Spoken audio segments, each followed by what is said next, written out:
Okay, sekarang kita nak tunjuk tempat-tempat mana yang perlu digrease lah. Okay. Saya pakai jari sini. Pasang kat bawah ni. Kat bawah ni boleh nampak ni batang besi. Batang besi ni. Okay, batang besi ni. Okay, dulu. Ni. Sini. Sini. Batang besi ni.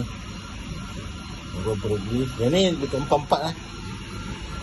Belah sana pun ada 2 kan. Yang belah sana. Belah sana pun ada 2. Ni sekejap. Dalam ni pun ada 2.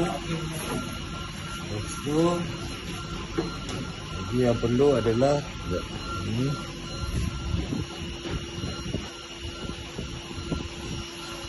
Terus masuk perlu kat sini.